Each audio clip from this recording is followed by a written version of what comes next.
Hello, Captains, and welcome to this episode of High Caliber. I'm your host, Martin Riggs. I hope you're all doing well today. I've got a battle here in the Thunder that I'd like to show you. I've been sitting on this replay for a couple of weeks now. This is actually from a previous patch.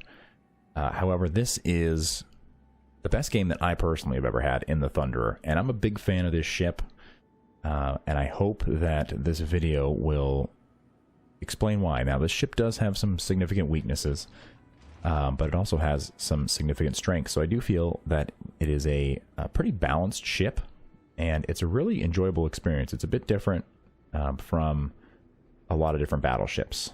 In particular, one of its biggest strengths is, of course, its guns. It has 8 457mm guns, and they're very accurate. Both the HE and the AP shells are both very effective. You get really nice fire chance on the HE. Very good pen, obviously. It does have that sort of British HE pen, gun system to it. It also has really nice short fuse AP as well. So you'll get less overpens than you would traditionally on a lot of battleships, specifically with this caliber. However, it does have some significant weaknesses. Its biggest weakness is, without a doubt, the fact that it is covered in 32mm of armor pretty much all the way around. And what that means is that any light cruiser running IFHE or any heavy cruiser firing HE at you is going to be able to pen the vast majority of your ship. So as a ship with a smaller hit point pool, you see here at tier 10 we've got 82,900 hit points. Not a lot of hit points at tier 10. And what that means is that you can get burned down by high explosive shells very quickly. So something like a Smolensk or a Worcester, or things like the Des Moines and the Zhao are really difficult for the Thunderer to deal with. It cannot tank that kind of damage, at least sustain it consistently over time. However, it is pretty good if you angle well at dealing with battleships. So you trade a bit of survivability against cruisers. Let's see if we can get a shot on this Georgia. Just a ricochet. Tad late there. But the gun system's very accurate. You do have the weakness of the survivability. That's always a problem. This Mogami looks to be slowing down. That looks pretty good, actually.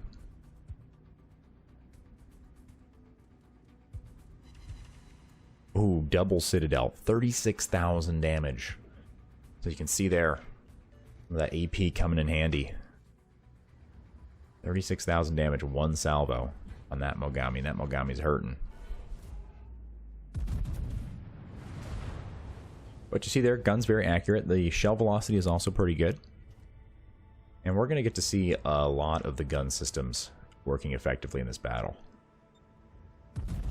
And if you're interested in getting the Thunderer, it is available in the Armory. I believe it is 252,000 coal without a coupon.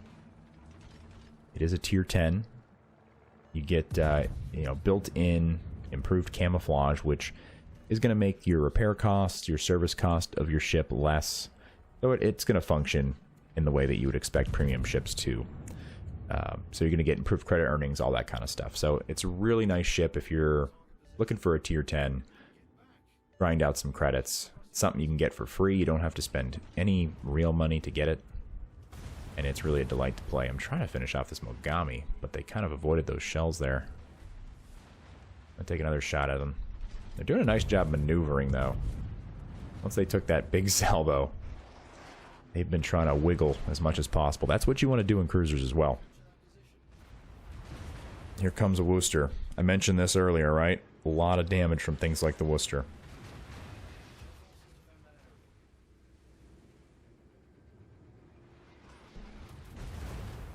Also got the Graf Zeppelin coming in. Now the Thunderer has defensive AA, you'll notice there, as one of its consumables. It doesn't get a spotter plane or anything like that. It just gets a heal and defensive AA. So the AA on the Thunderer is pretty solid.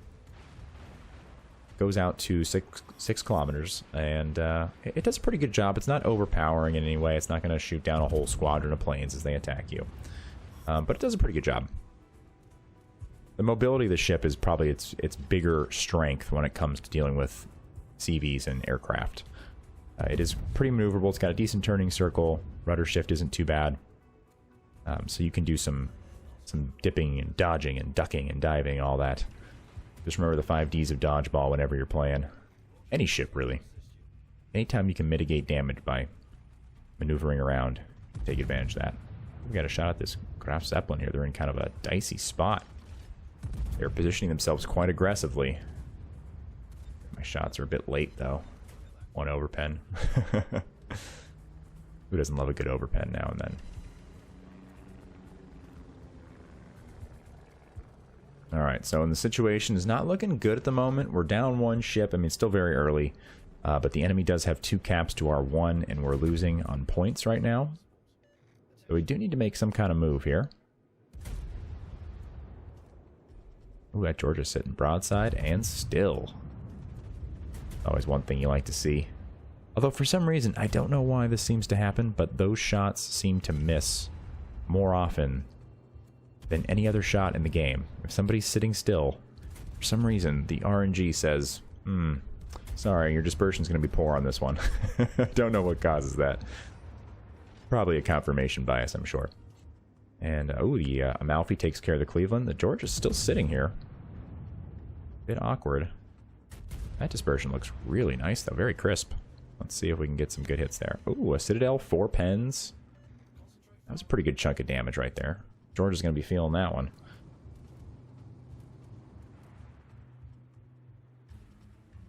Our team's in a bit of a clump here. Not ideal. I would like to see us try and maybe get C captured or put a little bit of pressure on it if we can. Oh, we got torpedoes coming in here. Nice thing that the Fletcher's out here to spot these for us. There's the Z. And I thought I was going to try and fit through this gap, but it looks like it's not going to open up enough.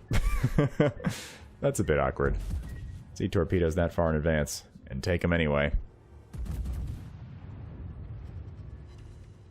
Oh, an overpen. That's unfortunate. Love to get a Citadel here to knock this George out.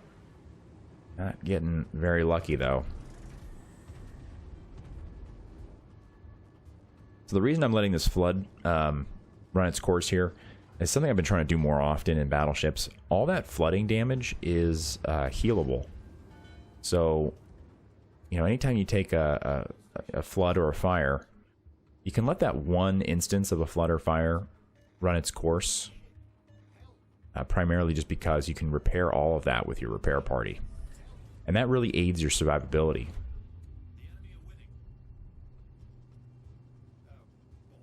You always want to have that damage con ready for emergencies. You know, you get that sudden double fire or, you know, double flood or something. You want to have it available. Irian. Sailing fairly broadside to us. They're gonna, looks like they're turning out a little bit. And we've got some torpedoes coming in here. I fired up defensive AA. Also set the priority sector. More torpedoes coming. Who fired those? I'm not sure. I don't think it was the Z. Alright, got 1 pen there on the Irian. Looks like they're kind of running for it a little bit. But we're in kind of a tough spot here. Again, we're actually losing B now. And we don't have A or C, so now we're in danger of losing all 3 caps. We are making a nice push towards C, though, so we're going to be flipping C. This is good. The Izumo that's in B capping. I like it. I like to see those battleships trying to contest caps occasionally, especially later in the game.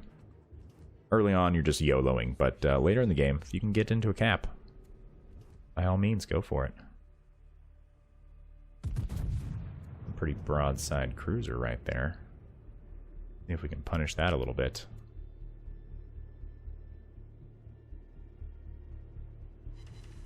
Two overpens, darn. Bit unfortunate there. Graf Zeppelin's coming into AA range here. AA is doing a pretty nice job.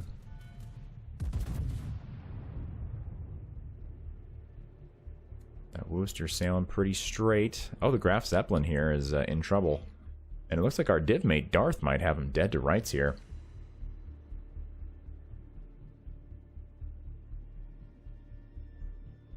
They're slowing down. I might get a shot at this as well. I'm going to go ahead and take it, just to be sure. You always want to try and kill ships anytime you can. You don't necessarily want to rely on anybody else to do it. If you can kill a ship, go for it. And Darth does finish him off, so that's good. The CV's down. Still need to do something about these caps, though. We're still down a cap, even on ships, but we have our CV. They do not, so that's good. I think that shot's going to hit the island. Oh, maybe it got over. We'll see. Oh, ricochets. That's disappointing. Alright, so this is going to be the last planes that we're going to have to deal with here from the Graf Zeppelin, so that's actually really good. They were positioning themselves very aggressively, which is not a bad idea necessarily, but it was a bit too aggressive in my opinion. You probably agree, since they're dead. Alright, let's see here. Got a shot at this Worcester. Getting pretty close to them, actually. The closer you can get to cruisers, sometimes the better. Gives them less time to maneuver, less time to dodge, but you'll see the amount of damage we're going to be taking from this Worcester here. They're going to have an easy time hitting us, and look, they're just, you know, 1,000, 2,000 damage just every salvo, and it's a lot of salvos.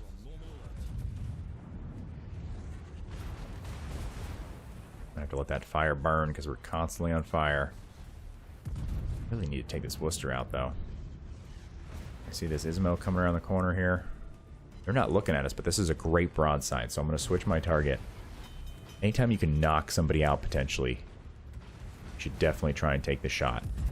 And this guy's very broadside, and the Ismo loves to eat broadside citadels. Get 2 right there. Gets us the high caliber already, this battle. We still got some time left. That Worcester continues to hammer us.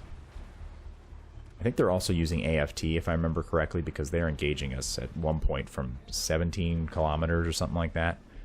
Just a hail of fire. Waiting to try and get that heal back. We got a GK over here, and I believe it's a Benson out there. I think is the destroyer. Their last destroyer. Hopefully our CV can take care of it.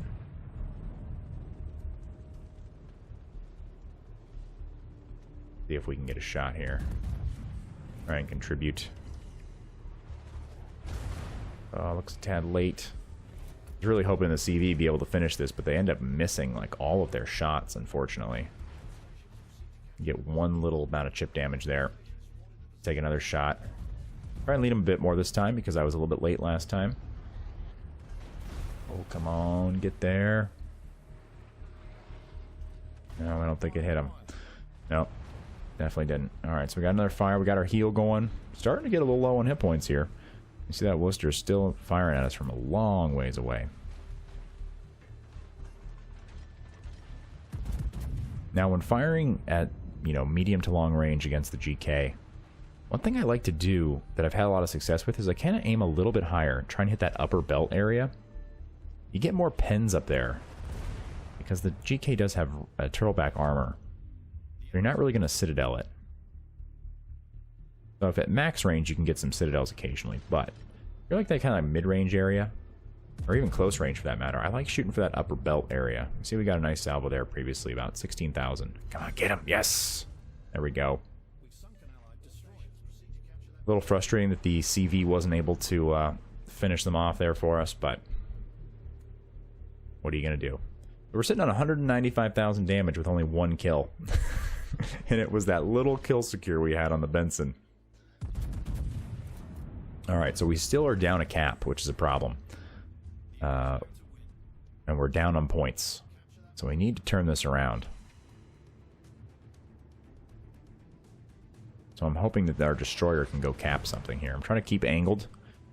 Notice that I'm trying to not show any broadside here. I'm keeping my guns on target when they're ready to fire, but when they're not ready to fire, I'm kind of turning away a little bit. I switched to HE here. Since they're so well angled, trying to get some fires, maybe burn them down a little bit. The Thunder has a sort of a unique circumstance of being really effective with both HE and AP. And it looks like we're going to try and make this turn here, maybe. After the GK fired. If you have to make a turn where you're going to show broadside, you should try and do it when the battleship is reloading. Usually a battleship will have about the same reload as your own battleship, usually around 30 seconds or so. So that's kind of like your time frame.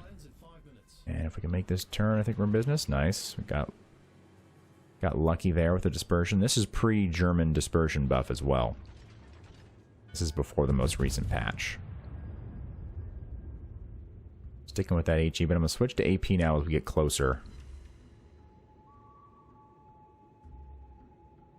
There's that Worcester over there. I'd like to maybe take a shot at them. One thing I like to do is I like to wait to target somebody if I'm trying to ambush them, so I'm not going to target them until my guns are basically ready to fire. And then that way, you don't give them as much time to maneuver. Like, all of a sudden you're shooting at them, they're like, oh, they're aiming at me. If I had them targeted the whole time there, they may have turned sooner. We wouldn't have been able to land that Citadel. So nice hit there. Hope the CV can get him right here. Oh, so low. Oh, he gets him. Nice. Well done. All right, so it's me against this GK. And if the GK dies, they're the last ship alive. We're in business. 4 pens there. Very nice. That's the upper belt shot right there I was talking about. I always want to try and get that upper belt if you can. Let's get these back guns in there. Showing a little bit of side here, but we're just trying to finish this guy off. We're out of heals. Might even go for the ram here if we need it. Because we still have 2 ships left. We'll go for the superstructure since they're pretty well angled. Oh, a bit unlucky there. Needed a bit higher in the superstructure. Alright, so we're bow in. Gonna go for this ram. Might be able to kill him outright with guns. We'll see. Lexington's coming in with torpedoes. Oh, and the Lexington gets him. Well done, Lexington. So overall, a really fun game there. I think you got to see a lot of the different aspects of the Thunderer there. I love the ship, so I hope you enjoyed the battle here. Let's go take a look at the build as well, and I'll kind of show you what this thing is, or how you want to build this thing, so you can, if you're interested in getting it yourself or you have one, you'll have an idea of you know, how you might want to build it.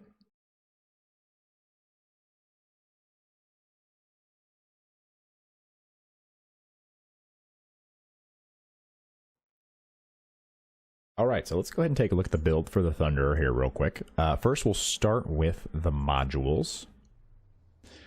So you don't have a lot of options here. You just have basically your heal, your repair party, and your defensive AA. I do recommend premium consumables for all of these. As far as the upgrades go, I take main battery mod 3. This improves your reload. I don't think there's a reason to take anything else here. AA doesn't really net you a whole lot. Main battery firing range. The range is fine on the Thunderer. I believe it's, what is it, 24 kilometers. So that's pretty solid. If you're engaging anything beyond that, you're probably not going to have, you know, much success, I would say. Except in very, very specific circumstances. Secondaries are pretty much not really a thing. So I think main battery mod 3 is really important. Here, I think Concealment Expert or Concealment System mod 1 is the most important because this is a very stealthy battleship. I'll show you as well. I run Concealment Expert on the Thunderer as well on my Captain. Concealment here is just huge because the ship is actually quite sneaky. Damage Con System 2 here to reduce the fire and flood time. This is helpful to, you know, be more tanky, right? You're going to try and stay in the battle longer. You can also elect to take something like steering gears if you wanted to improve that rudder shift. Try and avoid damage that way. So that is an option. I like to go for Damage Con too. That's much my preference. Here in slot 3, I think aiming system is the only thing worth taking here. The improved dispersion of your main battery shells is critical. The ship is very accurate. This makes it more accurate. This is the source of your damage. You are a gun platform in the Thunderer. That is what you're supposed to be doing, is churning out damage as quickly as possible. So anything you can do to help that, I think, is the best option. Here in slot 2, I do this on all my battleships. I take Damage Con 1, basically reducing the risk of fire and flood. So if you get hit by torpedoes, less flooding. You get hit by HE shells, less fires. Again, improves the tankability of the ship. And then here, main armament mod 1. There's nothing else really worth protecting here. Auxiliary mods, you're not running a secondary build here. Is kind of pointless. So main armament here, keep these guns intact. That's the big thing. Just keep them intact, keep them firing. That's what you're going to do with this ship. So that's the modules here. Real quick, I'll show you the camo I mentioned earlier in the video. Comes with this permanent camo. 100% XP per battle, 20% more credits, and 50% less service costs, which at tier 10 is huge. That's like 100,000 credits almost, I think. So that's going to make your profitability on the ship much higher. So that's awesome. And it comes with this, so you don't have to buy it or anything. It just is on there. And it looks kind of sharp too, in my opinion. As for the captain build, I might be tweaking this in the future, but this is a sort of a tank gun build for the most part. Start with priority target. I think this skill is very valuable. I still have one more point to get, and I'm going to get Adrenaline Rush. You could probably start with Adrenaline Rush, honestly. If I did this build over, I would start with Adrenaline Rush. It's just helpful to reduce that reload. Definitely get Superintendent. You get an extra heal. I think that extra heal is super critical on any battleship, so I always recommend Superintendent. And then Concealment is also very important. You'll see if you run Concealment and also the Concealment module, you get your detection out at 12.3. That's really sneaky. There are cruisers that have worse concealment, so you can sneak up on people, and with these guns, you can surprise people on their broadsides and just really punish. So highly recommend Concealment Expert. Then you also want Expert Marksman to improve that turret traverse. I take Basics of Survivability to reduce the flood and fire time even further, in addition to my modules. And then Fire Prevention is very critical. You're going to take a lot of HE damage. As I talked about earlier, that 32 millimeters of armor is going to be penned by HE at tier 10 all the time. So you want to make sure that you're not taking extra damage in terms of additional fires. So Fire Prevention is an absolute must. However, first off, I'd take Concealment personally. I think Concealment's better. But definitely want to get this as soon as possible. All right, so that's the build. I hope that's helpful. Hope you enjoyed the video. I absolutely love this thing. So if you got a chance to get it, I highly recommend it. I think it's a beautiful ship and a lot of fun to play. And if you're interested in checking out some live gameplay, please feel free to check the description below. I'll have our Twitch channel link down there as well. And if you have a moment, please subscribe to the channel. It does help out quite a bit, so I really appreciate it. And thank you all for all of your support. Have a wonderful day, and I'll see you later.